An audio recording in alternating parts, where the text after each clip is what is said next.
Hey, this is the national treasure, Nick Aldis, and you're listening to the All Night Long Wrestling Podcast. Hello, everybody, and welcome back to another edition of the All Night Long Wrestling Podcast. We are your host. He's the Stallion. I am the Enforcer. We're hot today. Not hot as in attractive. Not hot as in temperature-wise. Hot as in mad. Hot as in angry. Hot as in some would say tight. This week on the show, we're going to be talking everything AEW Double or Nothing, coming to you live Saturday night on Bleacher Report Live, and the pre-show, the buy-in, I believe they call it, is going to be on YouTube. It is going to be a fantastic show, at least on paper. But before we get to that, I want to ask you, Joe Stallion. You asked me earlier today, for those who are wondering, we're recording this on Thursday afternoon, about 7 o'clock at night. So AEW and NXT were last night. And as Joe and I probably do the same thing, we watch AEW live and then get to NXT afterwards or whenever we can. And I thought NXT was actually probably top to bottom a better show than AEW was last night for the first time in quite some time. I thought the matches were good. I thought some of the angles were good. But I had watched like half of it this morning, and you messaged me and you said, "Did you see the Roddy match yet?" I was like, "Oh, no, actually, I was just about to start it." You were like, "I would like to hear your opinion on what happened after the match, if you could." So, after the match concluded, I thought he had a pretty good match. Before we get to the negative, I thought he had a pretty good match with Sam Shaw. Is that fair to say? Dexter Lumis? Oh, yeah. Shit. Sorry. Yeah. Dexter. Yeah, right. Dexter Lumis. Shit. There will be less dick references. All right. Oh, shit. Watch your fucking mouth. Sorry. That's the best match I've ever seen Dexter Lumis in, right? Like, I don't know how many Sam Shaw or Dexter Lumis matches you've seen. Yeah, I don't have that best of Sam Shaw comp tape yet, so yes, I would say that's probably the best Sam Shaw Dexter Lumis match I've seen to date. Anybody in the Undisputed Era could carry you and I to at least a 4-star match, I feel safe in saying. But so I watched the match, and it was a really good match. Roddy won, which was the right move. But right afterwards, I was like, "Oh man, Roddy didn't job. Super happy about that." And then you hit me with, "Just wait." so I'm like, all right. So I finished watching. Joe, what did I text you afterwards, and what did you expect me to say to you?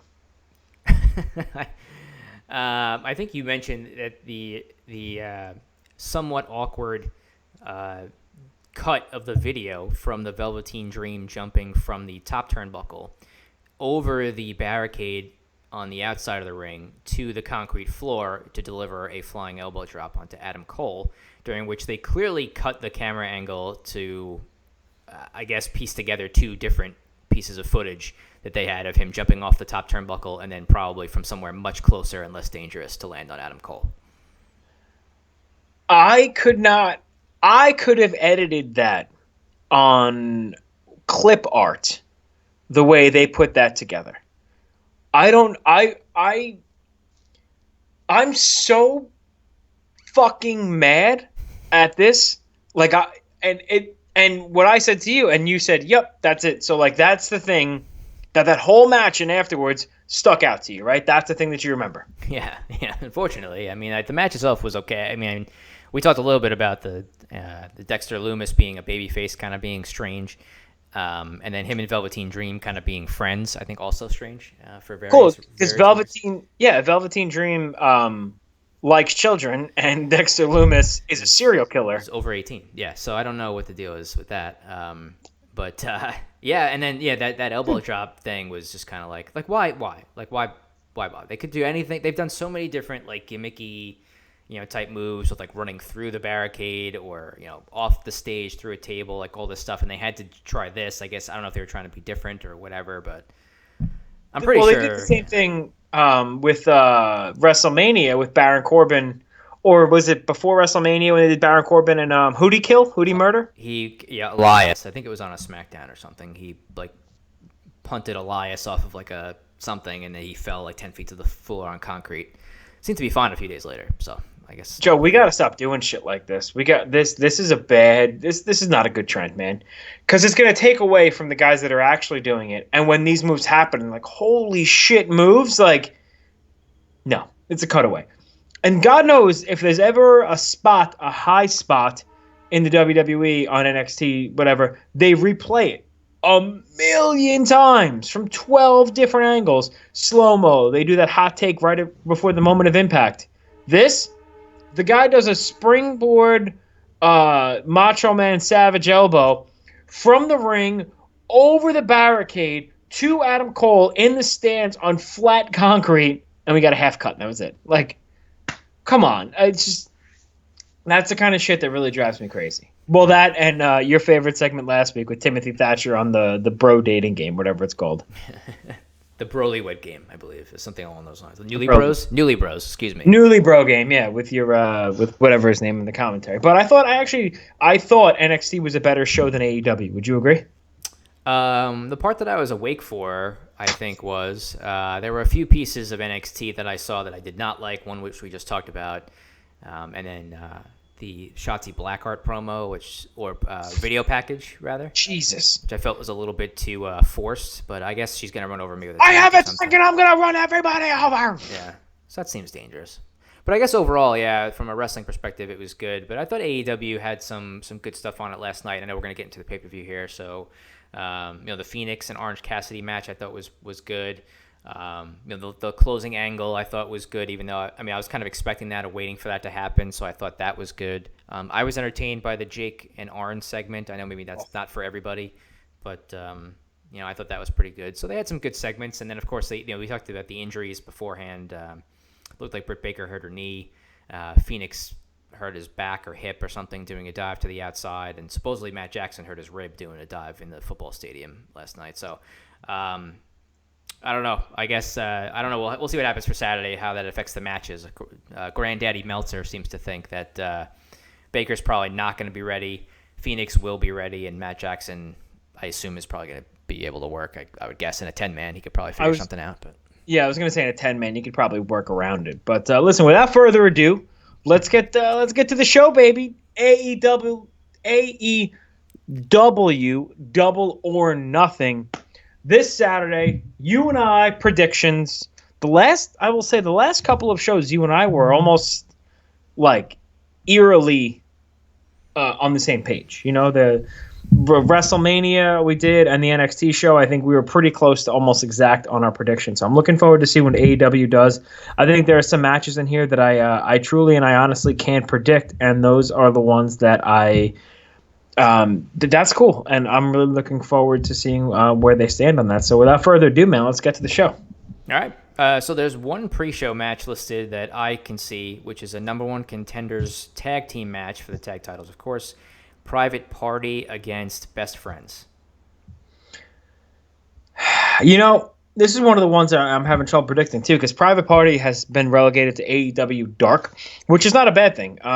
They have some really good matches on there, and for those that have been watching, AEW has been putting out some really good content in AEW Dark, because you're getting to see a lot of faces that you might not be familiar with, that you probably will be familiar with soon because they're signing all these people. So, I don't know. I kind of feel like Best Friends, or what is that? Always a bridesmaid, never a bride kind of deal. They haven't really had that push to the next level. And as far as the tag team division goes, in Private Party, a loss to the Best Friends is not going to hurt them. They're very young in their careers and they're still honing their craft. But Best Friends to me are where it's at. So I'm going with the Best Friends in this one.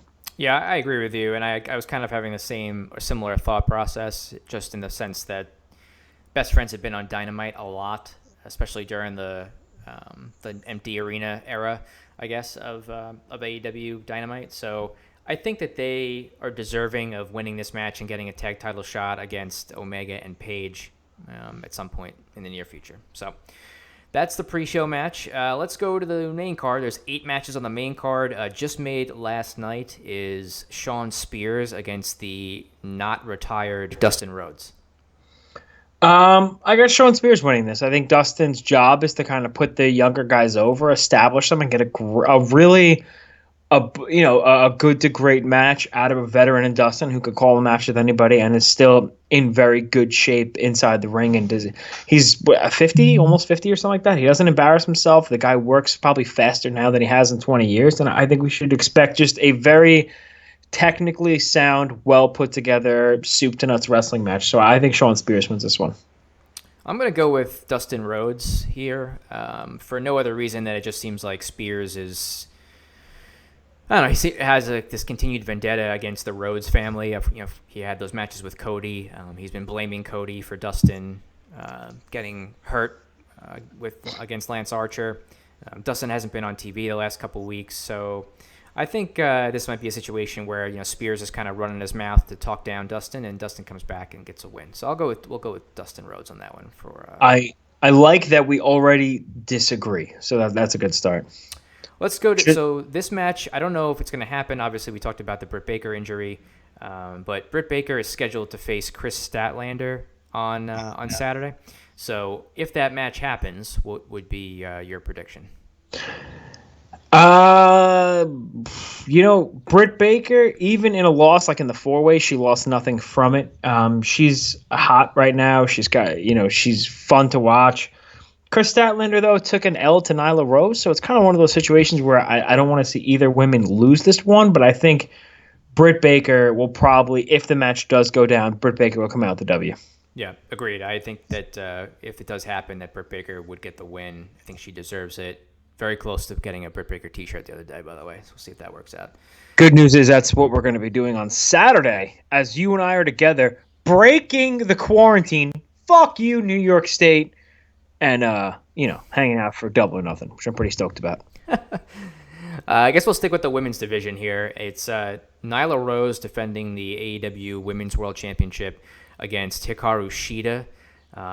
This match is now no disqualification and no count-out on Saturday. Holy Shida, please take the title off of Nyla Rose. Sorry to be that guy. It's time. Hikaru Shida has been delivering matches on this quarantine epidemic-filled stretch of professional wrestling here. She had a great match with Britt Baker. She's had notable good wins. Nyla Rose is a beast who does not need the title to establish herself as a beast. And Hikaru Shida will benefit from being a very, very good champion. And I would love to see a program between Nyla Rose and Britt Baker, which might be where they're going should Britt Baker be able to wrestle. So my pick, Hikaru Shida.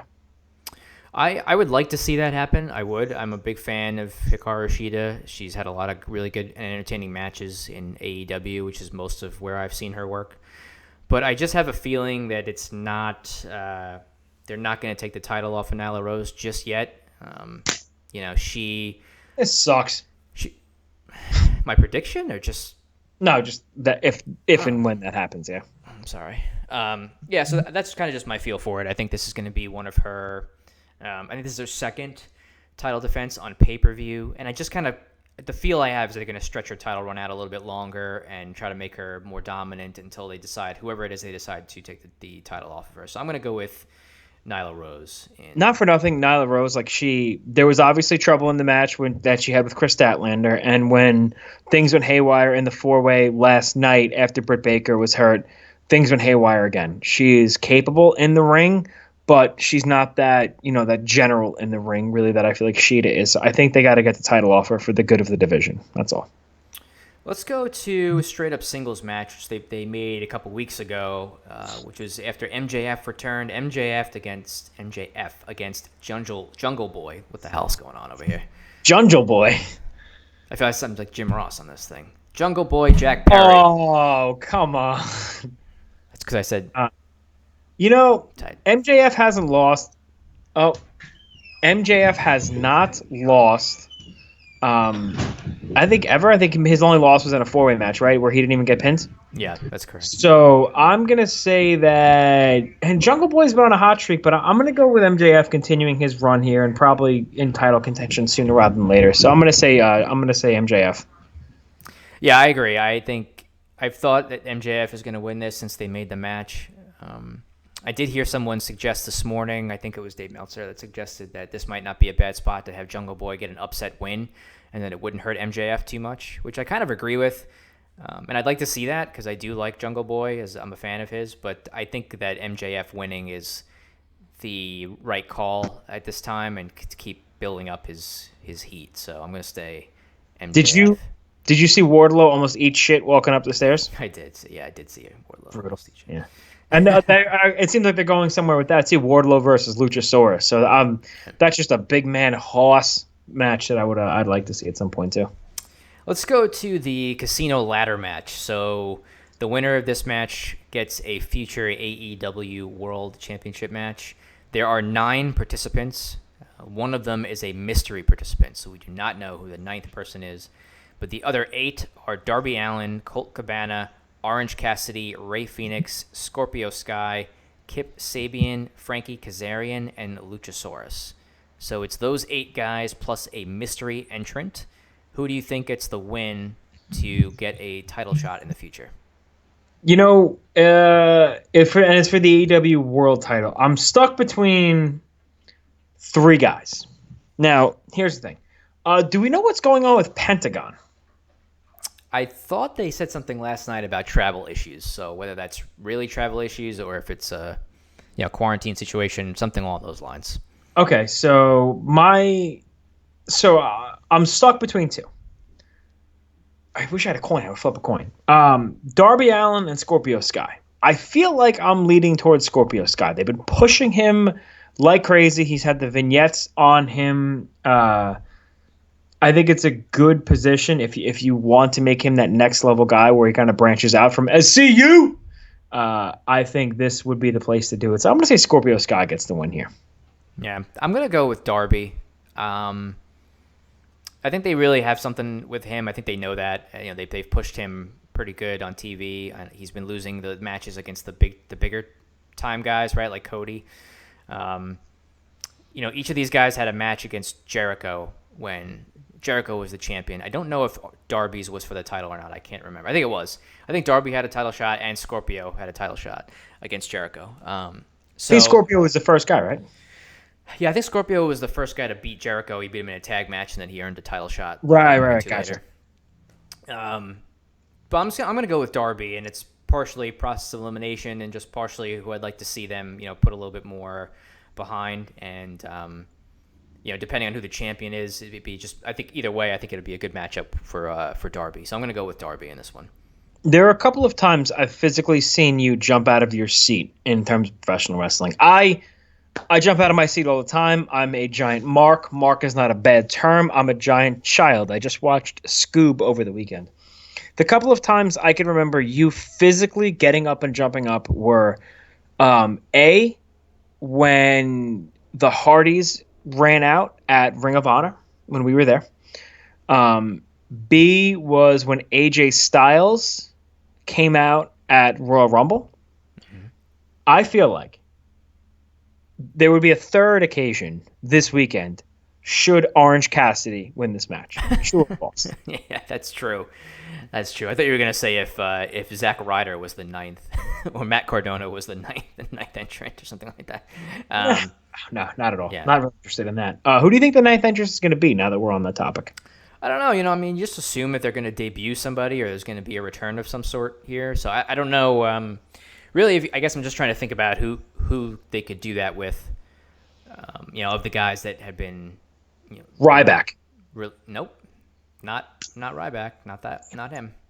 Rusev obviously is somebody that I don't know if those guys are available, to be honest. So I'm just this pure speculation. They were released, I think, in like March or April. They may have no compete clauses that are not up yet. Maybe Gulak. Yeah, it could be a guy like him. I don't know if Matt Cardona is available. I don't know if Rusev is available. If they're going to get somebody from New Japan or something there's definitely options. I feel like that could be there. So I love this though. I love the speculation. I love the mystery. Like they have like one. There's always something like this on one of their pay-per-views and their big events, and dude, it's awesome. Like I love that shit. Like I'm so in on this. Like I don't care if it's. I wouldn't even care if it's Christopher Daniels. I enjoy the speculation going up to it and talking about who it could be. Like it makes it more intriguing. Like I love the whodunits. Remember when the Revival were attacking everybody and they were doing stuff like that? I think that's so cool. I'm interested in it, so I'm really looking forward to this match now. As long as it's not Dwayne Gill, I'm good. Let's see. No. It's poison. Yeah. Next up, let's go to the tournament final for the inaugural AEW TNT champion. It is Cody Rhodes against Lance Archer. Obviously, these guys worked through the tournament. Cody has Arn and Brandy in his corner. Lance Archer has Jake Roberts. And, of course, who can forget, Mike Tyson will be presenting the championship title to the winner. Where am I? What planet am I on? This is fucking awesome. Like the sit down between Arn Anderson and Jake Roberts, I was on the edge of my seat. I want to see those two fight. I want to see a professional wrestling match in the year 2020 between Arn Anderson and Jake Roberts, because Arn Anderson said he was going to spine buster his ass. I popped on that. I don't know, man. Tony Khan said the TNT champion is going to be number 2 ranked forever, correct? I don't know, but that sounds correct. Yeah, I believe he said that. He would be the number 2 ranked guy. Cody cannot wrestle for the world title. Yeah. There's no better spot to put him in than the TNT championship. I feel like it would be tough having both your TNT champion and your world champion as faces. It kind of tightens the reins on the book, I feel like. Man, I'm so torn with this, man. And Mike Tyson going to be there. Jake said he was going to mess with Mike Tyson. But have you seen Mike Tyson lately? The man looks like a shredded house. He's in shape. I'm trying to buy time because I don't know what I want to say. Mm-hmm. I've been thinking about this one for quite some time. Mm-hmm. It just hit me. I'm going with Lance Archer. And I have a theory, Joe. Okay. I have a theory, but it's one of those things where I don't want to say it because I don't know if this is common. I don't know. Should I give you my theory? I think you have to now, yeah. All right. I think Cody's going to lose. Arn is going to turn on him, and the Revival are going to beat his ass. And Arn's going to go with the Revival. FTR, whatever you want to call them. That's a good theory. Is that have people thought about that? Is that common? Because it kind of just hit me. No, I don't know. I haven't really read a lot of previews for this show because especially since we're doing this now, I didn't want to do research and other people's ideas and stuff like that. I don't know if that could be something people have suggested. I'm sure they're going to come in to AEW at some point, right? So it's just a matter of when the Revival or the Revolt, whatever they're going to be known as, going forward. Whoa! Do not get that cease and desist from Caleb Conley. FTR. It's just FTR. Just FTR. I don't know if you saw that. You can't say Fear the Revolt. I did. FTR. I didn't say that. You just did, but I didn't say it, just so that we're clear. Anybody who's watching this. Well, you said, whoa. You said the Revolt. Right. You said you can't say Fear. No, you can't say the Revolt. You could say Fear the Revolt. I'm confused. I'm going to go with Lance Archer in this one as well. And there's a lot of different ways that I've tried to look at it. I believe Cody has lost his last 2 pay-per-view matches, I want to say, to MJF and then Jericho before that. So I don't know if he's going to, it's tough for him to lose again, I think. But Archer just debuted, and do you want him to lose right out of the gate? So I'm going to say Lance Archer wins, and Mike Tyson seems to be there to hit somebody in the face. And of anybody out there, I'm guessing Lance Archer is going to be the one to take it. It's either going to be him or Cody, and I just feel like Archer's going to win the title and he's going to get knocked out. That's my guess. So let's go with that. Okay. 2 matches left. I'm sorry, were you going to? No, wait, 2 matches left? Yeah, I have 2. What do you got for me? The Stadium Stampede match. Oh yeah, gotcha. Yeah, which is the Elite plus Matt Hardy. So we got Matt Hardy, Adam Page, Kenny Omega, Nick Jackson, and Matt Jackson versus the Inner Circle of Chris Jericho, Jake Hager, Sammy Guevara, Santana, and Ortiz. And I don't know what the rules are for this other than it's going to be in a football stadium, and the ring is going to be at the 50-yard line. So. Oh, I did not know that. That's interesting. It's going to be pretty much what you saw. It's going to be Kenny Omega and Matt Hardy versus Jericho and Sammy Guevara on steroids, on the gas, on the juice, as the kids say. I'm going to take it at face value, what it is. It's going to be a lot of crazy stunts.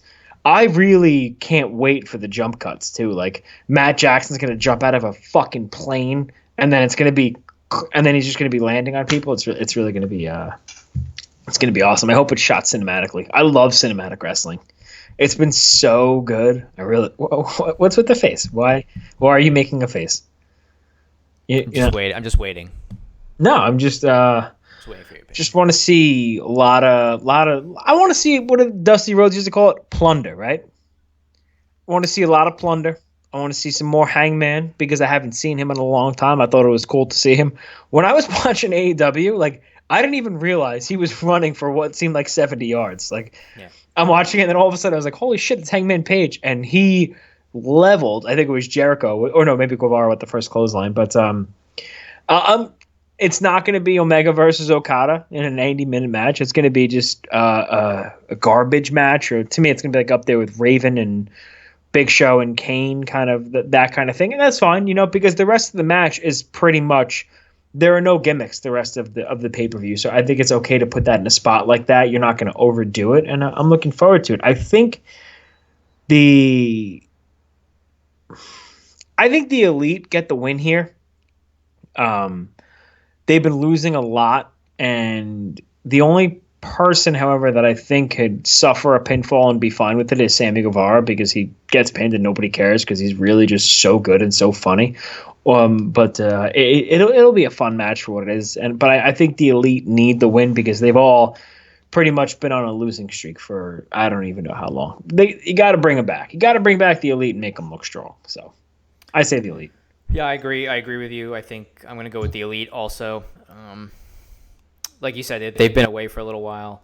Well, the Young Bucks and Hangman Page have been away for a little while. And I think they'll, like you said, I think they'll do this to kind of, I don't think this is a spot where, I know they keep, at least they've continued the story they did last night of Hangman Page kind of breaking himself away from them, but still being there when they need him type of thing. So I think the Elite will win this match. And then eventually I assume they're going to branch off into different things. Like Jericho and Hardy will probably have a match, one-on-one, and whatever else will happen after that. So I'll go with the Elite as well.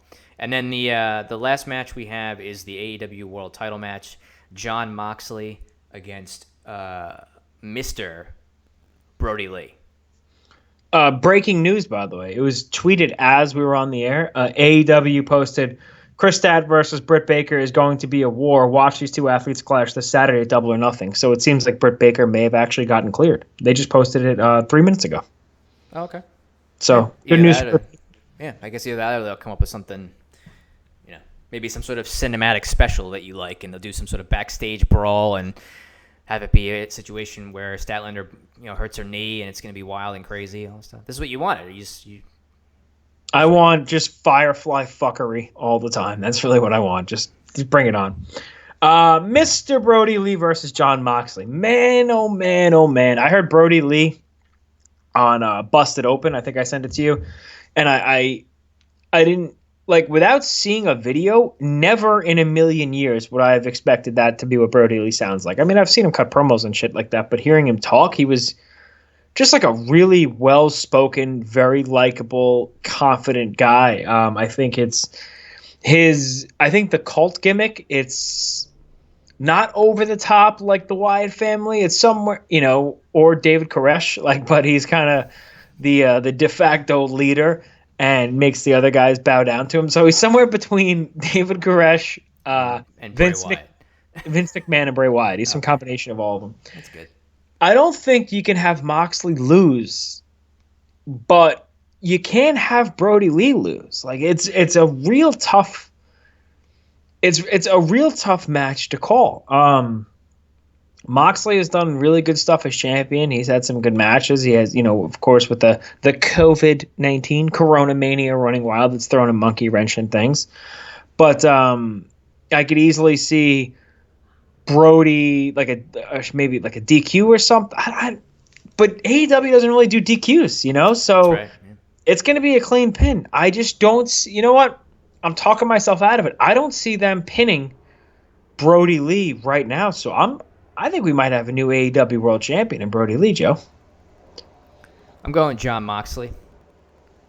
John Moxley's going to win. I don't think they're going to take the title off him right now. He's pretty much one of their biggest stars. And, I mean, I understand the Brodie Lee thing, and I kind of felt the same way about Lance Archer. So one of the reasons I think I took Archer was because I didn't think they were going to pin Archer and Brodie Lee on the same show. Well, that's just me thinking out loud. I wouldn't do that. So I don't know what their thought process is. So I think Archer gets the win in the TNT title match, and I think that Mox gets the win here. I mean, Brodie Lee, I like Brodie Lee, but he's not, to me, I don't see him as at the level of some of these other guys that are in the main event at AEW. This is probably, to me, the weakest main event they've had on pay-per-view since they've started, just on paper. And I don't get me wrong, I like Brodie Lee, but I'm not a huge enough fan, and I think he can absorb a loss, and he'll just keep, cutting his promos and beating jobbers and ordering around the Dark Order and, whatever. Remember, before he debuted, the Dark Order was a dead gimmick, right? Everybody hated it. Now I think people just find it a little bit more amusing because he's doing the Vince McMahon ribs, on some of these shows. So I think, like you said, they don't do DQs. I don't think they're going to do a DQ in their world title match on a pay-per-view. And I think Mox gets the win and retains, and maybe it moves on to, I don't know who next for the next show, but I think he's going to keep it. So I'm going John Moxley. You're a little down on Brodie Lee. I am down on Brodie Lee. Why are we down on Brodie Lee? Why should I be up on Brodie Lee? Why should I be over the top interested in Brodie Lee? I like Brodie Lee. Mid-card guy to me. Mid-card type guy. That's how I see it. I think he's an upper mid-card guy, and I think they're putting him in a position here to get him to that next level. So, for example, you're down on Brodie Lee, and I understand that because, it did feel kind of rushed because he came out of nowhere, stole the belt, and bam, right? If Brodie Lee puts on a very, very entertaining 4-star plus match with John Moxley, whether it be win or lose, would you be more in on Brodie Lee? Yeah, probably a little bit. I mean, I do think he's somebody that should be protected to some degree on their roster as like a name worker, but I just don't see, I think he's more at the, I know they're saying the TNT championship is almost the same or equivalent to whatever, but really it's to me it's the secondary belt, right? It's the Intercontinental title. Yeah, it has to. Yeah, whatever. The TV title or the US heavyweight title. Yeah, so to me he's more at that level. I think that's where I see him feuding at that level for that belt versus for the world title. That's just how I view him right now. Sure. That could change, but again, that stable that he's leading, who's in it? I mean, we got the Beaver Boys, right? And then whoa! They left the Beaver Boys behind when they were tired of losing, buddy. They're part of it. Stu Grayson and Evil Uno, who I think haven't been on the show in a while, and then number 10, I believe. So I don't know. It's just not, to me, it's not a strong enough gimmick to be in the main event right now. And I also think that, for the sake of the weekly TV shows and that you want to have a name guy or a very recognizable person as your champion right now. They had Jericho, now they have Moxley, and I don't think switching it to Brodie Lee is the right move at this time. So for all those reasons, Jonathan Moxley gets the win.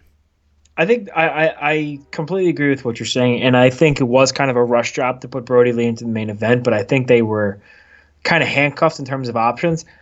I think you and I would both be more in on Brodie Lee as a main event guy had he had the Lance Archer treatment of not only the push behind Jake Roberts, but I'm a big fan of Lance Archer. Love Lance Archer. In ring work, I think Brodie Lee is a little is slightly above Lance Archer, and I think had Brodie Lee been able to go in the G1 last year, I think he would have absolutely torn the house down, and that gave him the momentum going into AEW. Is that fair to say? Yeah, I think so. I think that's the other thing I guess about Brodie Lee is he's coming from, he didn't really do a whole lot the last 2 years or something like that, I guess, in WWE. Not his fault. But right, treading water barely. Since the Bludgeon Brothers. And even that, right? Shit. So I mean, it's just kind of, it's been a while since he's been a singles wrestler with a push, probably 4 or 5 years, I guess. So again, that's nothing against him. It's not his fault. It's just that's what happens, and he's been out of the picture and the way he was treated, and stuff like that. So I think he just needs some more time to get ingrained in these storylines and do some different things and show his character to get to a point where he should be in the main event. So I just don't. I think, like you said, I think it was a little bit rushed, but maybe they had a different plan and they had to go with something else because of the, the quarantine stuff. I don't know. But anyway, this is what we got. It's not going to be bad. I don't think it's going to be bad at all. I just think that Moxley should get the win. I'm excited for it because I really want him to win you over. I like Brodie Lee, and I want him to put on a great performance in this match to where you're like, you know what? I'm in on it now. So going in, like you said, on paper, I think it's a strong card top to bottom. I don't think there are any matches where I'm rolling my eyes at. I'm looking forward to it. I'm looking forward to seeing the setup, how they do it, if there will be some fans there, if there will be wrestlers there. I don't know, but I'm going to tune into BR Live with you on Saturday night to watch. Yeah, man. I mean, I think it's still going to be a strong show in-ring wise, and maybe they'll have a couple surprises for us. So we'll, they usually do on pay-per-view, so we'll see. Should be good. Yeah, and if you want something else that's good, check us out at All Night Long WP everywhere. You social media. You have Facebook.com/All Night Long WP, at All Night Long WP everywhere. We have a YouTube video up last week. We spoke to Mike Herman, the creator, developer, lead developer of Retromania, and kudos to them, by the way, not to go into another tangent, but they just announced Kurt Hawkins and Brian Myers and Matt Cardona as the last two entrants in their Retromania game. That's huge for them, and I'm really looking forward to the game coming out. Hopefully, fingers crossed, this July. Yeah, man. Yeah, good stuff. It looks very good. Yeah, I read up on it some more after we did the interview, and a lot of cool stuff in that interview that people should check out. So that should be a fun game when it comes out this summer, hopefully. And check us out on YouTube at Lords of Pain. That's where you could follow us on our YouTube. All our YouTube videos are uploaded there. Thanks to the guys at lordsofpain.net, really taking care of us and getting us to an even bigger audience. So for that, another edition of the All Night Long Wrestling Podcast is in the books. Enjoy All Out this weekend. I'm sorry, Double or Nothing this weekend. And we are tapping out.